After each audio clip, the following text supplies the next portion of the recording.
Welcome in, everybody, to the Middle Georgia Sports Live Show. I'm Braden Holder. This guy right here is Brett Taylor. I know it's been a while since we've done a show, but we're happy to be back. We've already been covering a lot of spring sports here in the area between baseball and soccer and getting some content out for you guys on Facebook and Instagram, also streaming these games. So, Brett, talk about how you've been, what we've been doing, and we got a lot of big things planned for y'all. Yeah, obviously we've been working hard in the background. It's been a little while since we had a show from basketball season. Just wrapping up basketball. We had a lot of stuff postseason for basketball. We did broadcast some stuff for GHSA or at Fort Valley State. We covered the state championships there. We also broadcast the GIAA state championships for basketball. So moving into spring sports. We've been here, there, and everywhere. I know Braden Holder has been on the move at soccer, baseball. He's been going to all throughout Bibb County, Houston County, catching some Peach County games as well. So we've just been trying to get our presence out there. Obviously, talking to some schools out there about next fall is when we really kick off our full-time broadcast schedule, if you will. So getting those things lined up, Braden, to just kind of set the stage for what's coming next year on Middle Georgia Sports Live, which will be your one-stop shop for everything in Middle Georgia as far as prep sports. And we're just trying to get everything ready to go. Obviously, we've got our partners that work with us, play-by-play, color guys, our behind-the-scenes folks with our producers. We're getting them all lined up and ready to go as well. So it's an exciting time right now in Middle Georgia Sports Live. Obviously, we're getting to the end of the school year, but still lots of good sports out there. You've got tennis, you've got golf, you've got track and field, you've got baseball and soccer, and you even mentioned lacrosse earlier. So there's a lot of big-time sports going on right now, and some of them are starting to roll into postseason play, and that's always, to me, the most exciting part of any season. So yeah, I'm ready to go, man. It's an exciting time for sure. For sure. Another thing that we started doing, we started another show called Athletic Director Spotlight, where we sit down with an athletic director and we tell their story and we talk about the program that they are a part of in their school, and we talk about all the sports. So make sure you guys go check out Athletic Director Spotlight. You can catch it on YouTube and Facebook. Yeah, absolutely. And Braden, you mentioned that we're also going to be hitting up some of these state championship playoff games, as many as we can in the area. We're going to be bringing you short form content. You are a maestro at doing all of that stuff on Instagram, Facebook, and I tell you what, you mentioned the athletic director spotlights. It's so interesting to get just some insight from the folks behind the scenes that are doing all of the hands-on day-to-day work that make these programs so successful, that maybe don't get the opportunity to share, how those things come to fruition. So it's a real cool experience to get to sit down with some of these, high skilled professionals that are doing this day to day. Right. Yeah, man. I'm excited. I think we got a lot of good things coming forward for everybody, and obviously the shows are coming back, and the short form content, like Brett said, we're trying to push out as much of that as we can. We're going to finish out this school year strong, and come August, fall football season, softball season, flag football, all the things, it's going to be big. You guys want to stay tuned. You don't want to miss it. So I'm glad to be back. And Brett, what else you got? Well, I was just going to say, y'all stay tuned. That'll wrap up our first segment. But on the other side of the break, we'll have Tyler Knight joining us here as a special guest talking about baseball. And then we got a really special guest later on in our final segment to talk a little bit of soccer. I won't spoil who that is, but he'll be coming up in our third segment. So be sure to stay tuned as you'll get the unveiling of our weekly power rankings for baseball, and then also girls, boys, and soccer coming up right here on Middle Georgia Sports Live Show. And again, we're going to start doing this weekly throughout the rest of the school year, throughout the rest of these sports, and get you primed and ready to head into summer. Looking forward to our August schedule coming around, getting towards the fall. So, Braden, I guess we'll take a quick break. We'll come back. We'll welcome Tyler on, and we'll get into a little bit of things going on the diamond here in the Middle Georgia area. All right. Looking forward to it. All right. We'll see you right after this.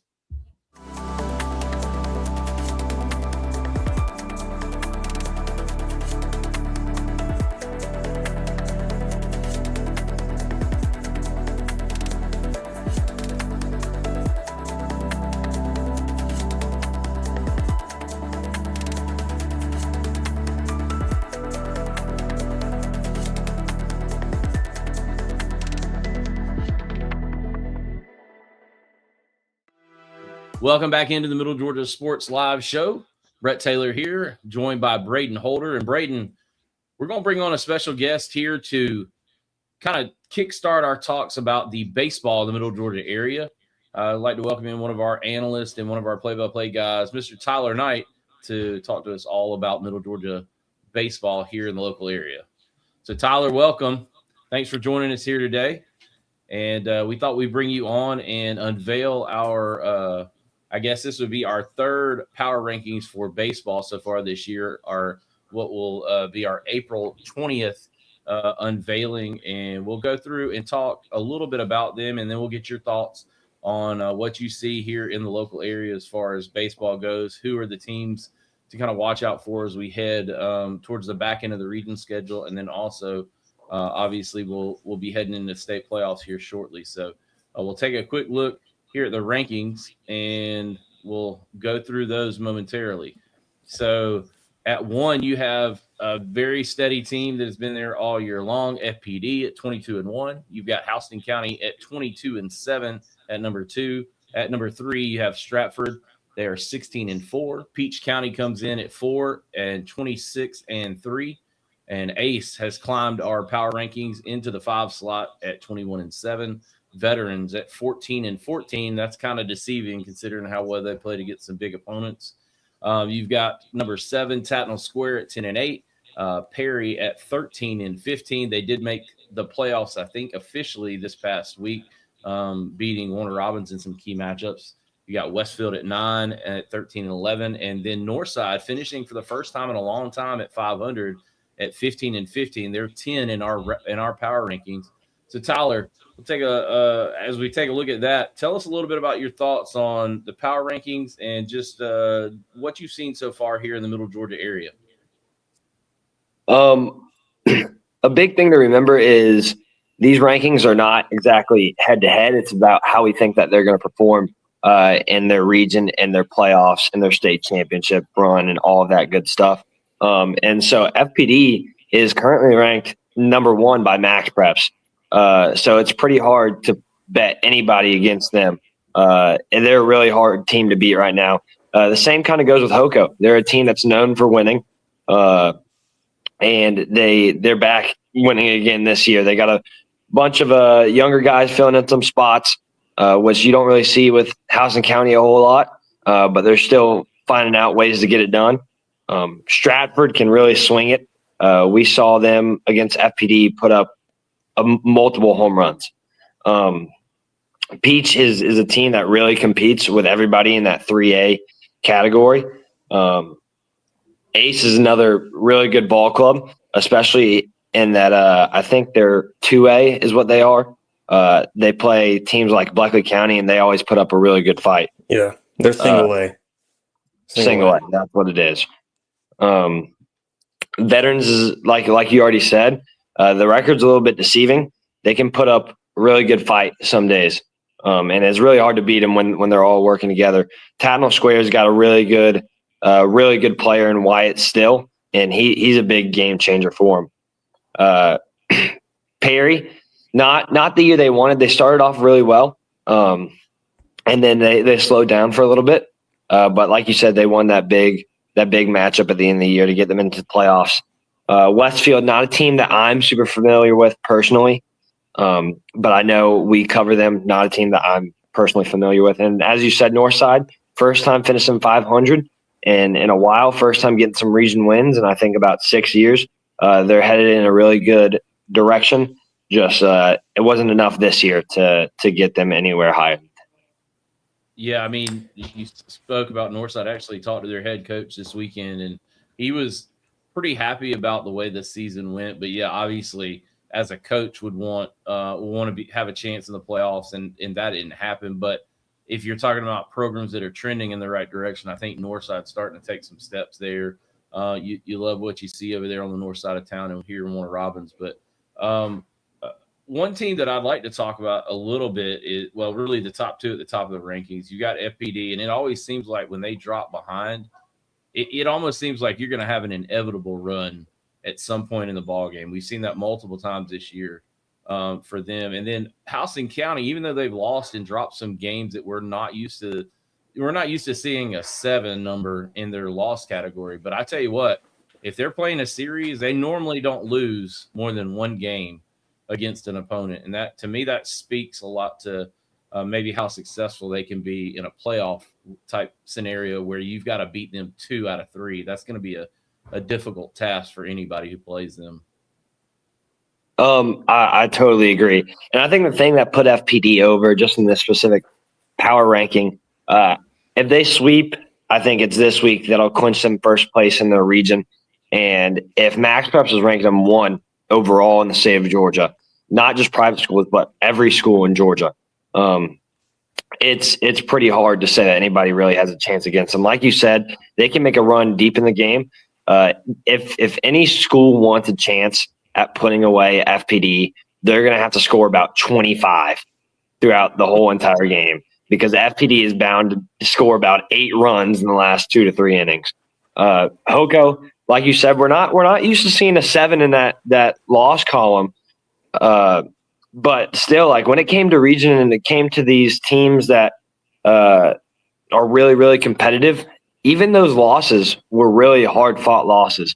Great head coach over there, Matt Hopkins. He's been doing this for a while. He's very familiar with the playoffs and big time games. So you could swap either of those teams if you wanted to, but I think FPD having such a dominant pitcher in Connor Strandmark and such a dominant player overall in Keon Johnson is kind of what sets them over the edge. Right. Yeah, and then obviously we've been able to see a lot of these teams this year on Middle Georgia Sports Live in several games. I know Tyler's gotten to call a few. He got that big walk-off moment with Keon just a couple of weeks ago. Tyler, let's talk about some of those teams kind of down the list a little bit, maybe a Veterans or a Perry, that maybe the records don't reflect a lot of the way that they've played this year, and they've had some tough teams they went up against. But talk about the depth that those teams have. Yeah, I think when we look at teams, most of these public school teams like Peach County, Veterans, even Perry, you can see some depth in the pitching staff and depth in the lineup that sometimes these private schools can lack. Not all of these private schools, but sometimes where these private schools are lack or smaller populations.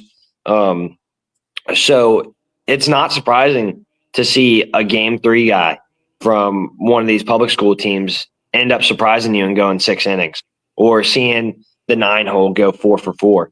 Another team that is really powerful that's in the lower half of the rankings is Tatnall Square Academy. I talked about Wyatt Still for a second. He's one heck of a ball player, man. He can swing it, he can throw it. But beyond Wyatt Still, they're a very well-rounded team. We saw with that when they played FPD, the game that Keon walked off. They put in a really good fight. They never gave up, and once you got away from Wyatt Still, they got a little bit of trouble. But I think it was just because of the pressure of the situation that FPD really took advantage of Wyatt Still getting took out. But really good ball club in Tatnall Square Academy. Right. So Tyler, give us your final thoughts on what you're seeing with this power rankings. What your thoughts are as we kind of wrap up this baseball segment. Who are maybe, I know you said Tatnall Square, but who may be somebody that we haven't talked about that may surprise us come playoff time? I think Peach County could possibly make a run. They're facing Stephenson the first round, and then they got 2 or 3 teams that if they beat, I don't see anybody else beating them. They're going to play Jefferson in their bracket. Southeast Bullock always puts in some really good talent, and Harlem, who just played Houston County. Those are some pretty good teams that if they can win those series, then I don't see anybody really stopping them. And if Perry can make it out of the first round against North Oconee, then they're going to have a lot of momentum going into the rest of the playoffs. The only other big notable team in their bracket is Marist, which will be a hard series if they do make it there. But if you beat a team like North Oconee, that's going to really boost up your team's confidence. Right. Yeah, no doubt. So, Tyler, appreciate you joining us here. That'll wrap up our baseball segment. We'll take a break. We'll come back. Braden and I will run through our power rankings for soccer, both girls and boys. Again, you're watching the Middle Georgia Sports Live show right here on Middle Georgia Sports Live.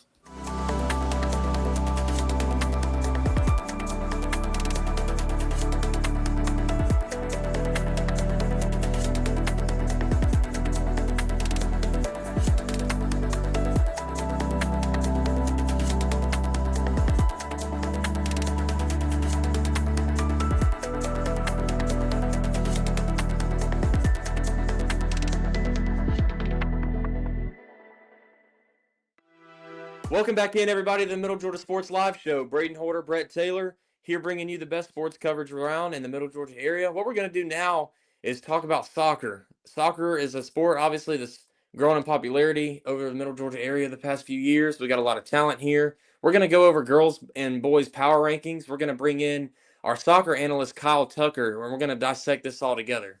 So, everybody, please welcome in Kyle Tucker as we get ready to go over soccer. Kyle, how are you? How's it been going, man? I know you've been at a lot of games with us this year. Let's talk about you, man. How's it been going?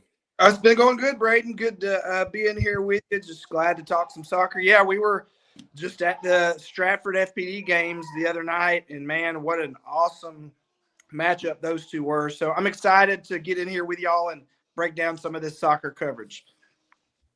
Perfect, Yeah, perfect. I heard Brett, y'all had if you want to, the other night, so appreciate you hopping on with us and giving us some of that expert Kyle Tucker knowledge of soccer. But we'll take a look first, Kyle, at our soccer girls power rankings, and this is obviously going to be as of April 20th. And so at number 1 will be the 12-0 Stratford Lady Eagles, or as Braden calls them, the Eaglettes. At 2, FPD at 9-2, Ace at 3 at 17-1. CFCA is the 2-time defending state champion in AA GIAA, and they're 16-1, coming in at 4 on our rankings. Houston County 12-3 on the season, comes in at 5. Perry 11-5 on the season, comes in at 6. At 7, 12-7 Veterans. At 8, 17-1 Peach County. And at 9, 5-6 Mount DeSales. And then Warner Robins rounds things out. They had a big win over Ware County to get to 3 in the region this past week. At 8-5, they are number 10 in our power rankings, Kyle. And I know that you know a good bit about CFCA. Obviously, y'all been around over at CFCA. Your wife played there when she was in her scholastic career. But what are some of the teams that you've seen so far that have really kind of shined to you? And then maybe what are some of the teams that you're looking to see how they're going to do in the playoffs as we get even closer to it? Yeah, obviously Central Fellowship being number 4 right now, that's a very strong 4. Like you said, they're 16-1. They've got a couple games left on the season, and they're the 2-time defending champ there. And so it's going to be very just interesting to see how they maybe challenge an FPD or a Stratford. I mean, that's a very strong 4. And, you know, Stratford's undefeated, but barely. The game the other night, on Thursday night, they won in overtime. There were 2 overtimes and then penalty kicks. FPD almost upset that perfect season that Stratford has. So those 2 teams, FPD and Stratford, tops for now. But Central Fellowship, knowing that they're the 2-time defending champs, Coach Teddy Tanner is going to have them ready, and it's going to be interesting to see how the Macon schools kind of duel it out for the playoffs and who winds up on top. But I think Central Fellowship is kind of, if you want to call it, this is crazy to call them, they're kind of an underdog, even though they're the 2-time defending champs. So it's going to be interesting to see how they challenge. And as far as the GHSA, you know, Warner Robins beating Ware County, that's a big deal. You know, Ware County and Warner Robins, you know, growing up in the 90s, for me, those 2 schools were always, you know, football powerhouses. To go down to Ware County and play anybody in Ware County is a challenge. That's a kind of an intimidating place to play. So Warner Robins, you know, that's a big win for them if they can kind of backdoor their way in. Being 3rd in the region, if they can find a way in the GHSA playoffs that get started here in a couple of weeks, that would be great for them. Hoko and Perry, two Houston County schools, if they can get in there and just challenge in the GHSA, that's going to be phenomenal. Hoko, a lot of good talent there. Baseball school, been talented in football recently, but pushing now in soccer. So just a lot of good teams in the Middle Georgia area, and just really excited to see as we get into the playoffs in May how everybody fares and just see how it goes. Yeah, I wanted to get your thoughts because, as you mentioned, some of the Houston County schools, some of them, I think, our thought is probably going to have to make some road trips, in the playoffs. Kyle, what do you think that does for teams being in the playoffs, having to go on the road, not being in their own friendly confines? To me, it could either kind of make you or break you. But what are your thoughts on maybe having to travel a good distance and trying to pull off a big upset to get your playoff season kind of kickstarted? Yeah, it's hard. I've always been this has always been my theory. If you do have to travel super far in the playoffs, that's a disadvantage. But then like you said, you also have your teams that the good teams are going to find a way to win. And, I think we had said earlier, Hoko has to go up to Woodstock to play River Ridge. That's a far trip there to go from Hoko all the way up to Woodstock. Woodstock is on the north side of Atlanta. I mean, that's in Cherokee County. So that's a long trip. And so after a long season, having to, get on a bus on a Friday and travel 2.5, 3 hours, that makes the day longer for those road teams. And so they've got to be that much more prepared, that much more rested and ready, as opposed to a team who, they can just get up and do their normal routine, get up, eat their normal breakfast, go to school, whatever, and then just travel a couple minutes to the stadium. That's a lot easier for those teams. But the best teams, they find a way to make it happen. So like you said, it can kind of go either way, but it's definitely going to be interesting if, say, Warner Robins being a lower seed, they have to travel, say, to North Georgia or the Atlanta Metro or even South Georgia. It's going to be interesting to see how that works out. But, yeah, I definitely think the home teams have an advantage, especially when there's long travel. But the best teams, they've got to find a way to overcome and win. That's how you become a champion. You adapt and overcome, and that's what happens in playoffs. So, absolutely. So we'll kind of wrap up the girls section there, Kyle. We'll take a look quickly here at our soccer or our boys soccer power rankings. And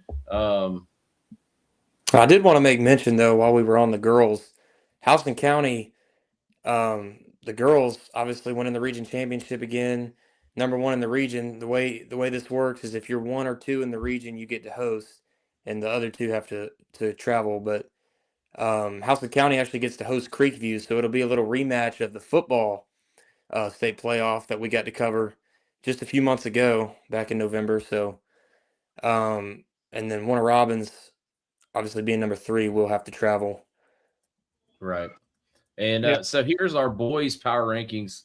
Kyle and Braden, you've got Mount DeSales 8-0 on the season. Not a ton of games, but they've been very dominant and very consistent so far in the year.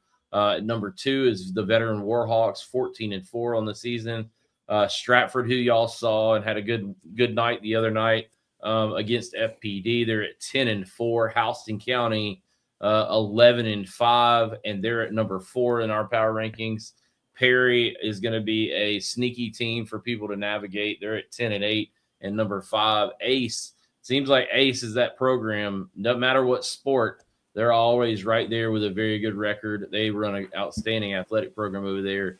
And the Griffins are at 11-5 in the boys side of the soccer power rankings at number 6. Number 7, Peach County at 10-8. CFCA boys, they made a deep run last year. Can they do it again in AA? They're 9-5-1.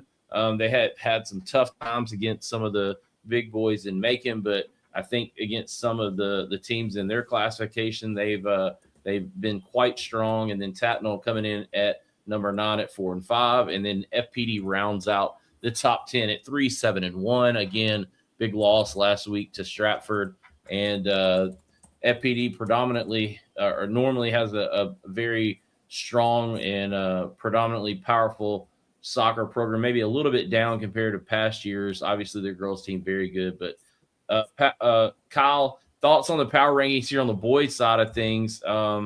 Again, a good bit about CFCA, and obviously Stratford, Mount DeSales, all of those teams you've kind of seen and been there to see how good they are. So give us a little bit of rundown of what you've seen so far throughout this season and what your thoughts are on the boys side. Yeah.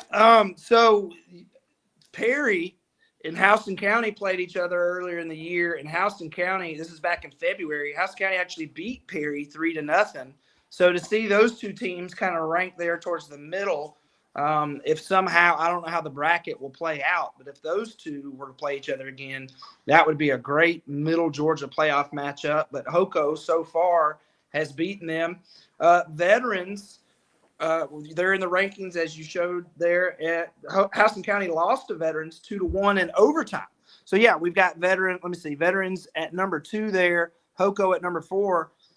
Houston County barely lost to Veterans back in early March, and so Hoco has been challenged. And not only that, Hoco played Stratford and lost 1-0 against Stratford. So Hoco has seen some tough competition in Perry and Stratford and Veterans.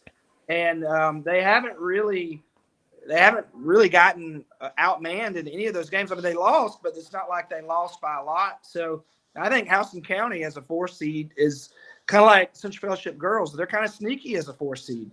So it'd be interesting to see how they shake out in the GHSA. Central Fellowship boys, like you said, they made a push last year, didn't quite go all the way, but 9-5-1. Maybe they can be a dark horse in the GIAA. And FPD there at 10, I was talking with some people at Central Fellowship on Thursday. I was there to see a middle school girls game because my daughter's in the middle school team. And there were some folks that said, oh, yeah, Stratford's going to whoop FPD. And that one also went into overtime. And not only did it go into penalty kicks, it went into like a second round, like another round of penalty kicks. It was the sudden death penalty kicks. So FPD, even though the record doesn't look all that great at 3-7-1, they took Stratford, who's the number 3 team in our rankings.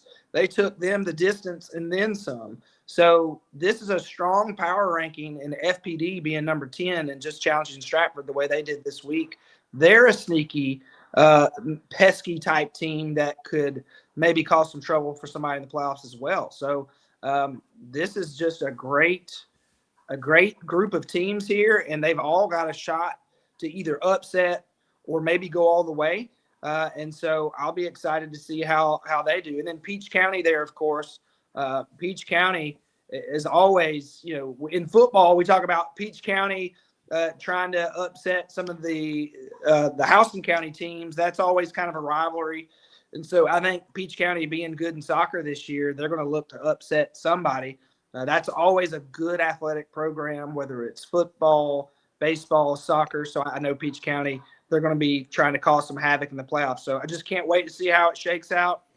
But I still think Stratford boys are probably, if it's me, they're probably the favorite in that group to maybe take it to the playoffs. But they lost to Santa Ana Pacelli last year. So 2 years ago, they beat Santa Ana Pacelli. And then we got to see a second matchup of that in 2025.